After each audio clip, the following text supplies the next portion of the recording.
Washington is bracing for a political storm.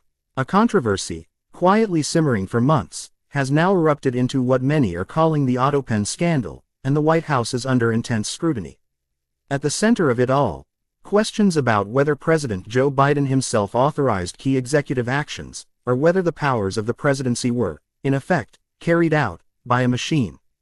This week, Congressman Jim Jordan of Ohio, chairman of the House Judiciary Committee, appeared on Fox News' The Big Weekend Show.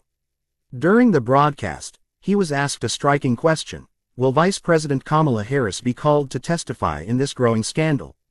The fact that such a question is even being raised tells us just how serious, and how politically explosive, this situation has become.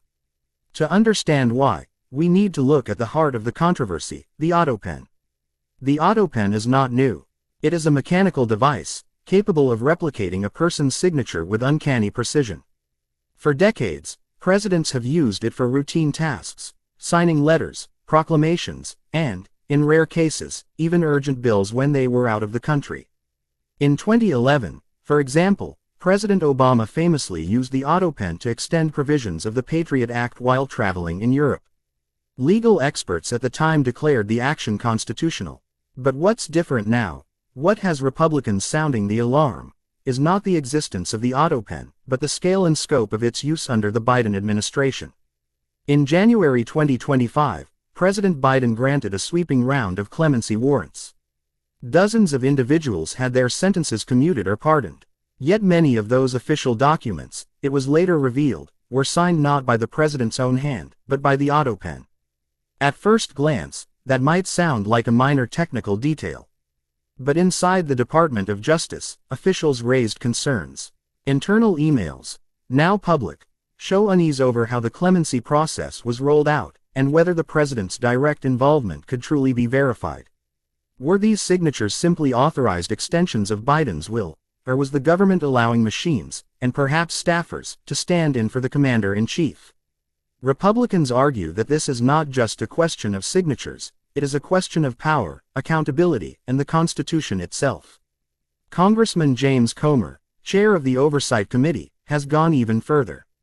He has suggested that the chances of subpoenaing Vice President Kamala Harris are, in his words, very high.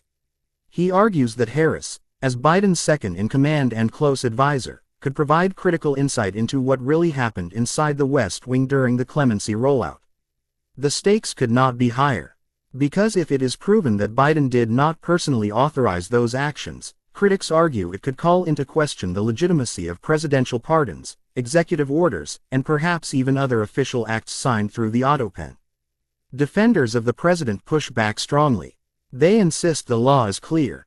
The Constitution does not demand a handwritten signature. What matters, they say, is the president's decision and intent.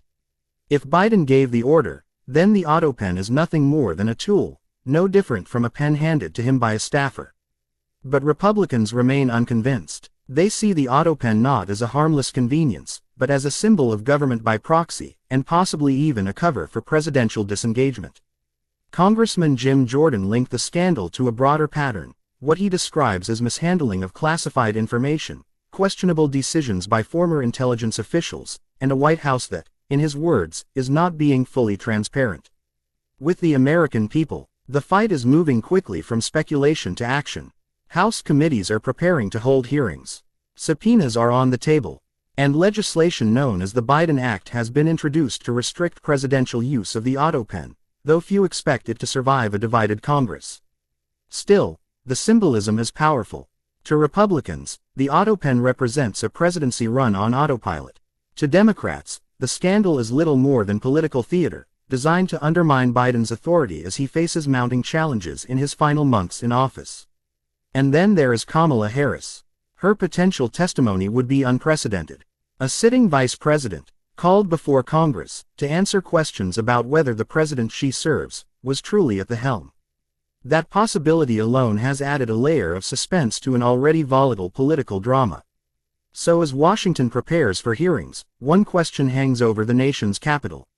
Was President Biden personally authorizing the decisions of his administration, or was the Autopen, and those who controlled it, exercising powers that belong only to the President of the United States? The answer could determine not only the future of the Biden presidency, but also set a lasting precedent for the limits of presidential authority in America. For now, the investigation continues. The subpoenas are coming, and with each passing day, the Autopen scandal grows deeper and more dangerous for the White House.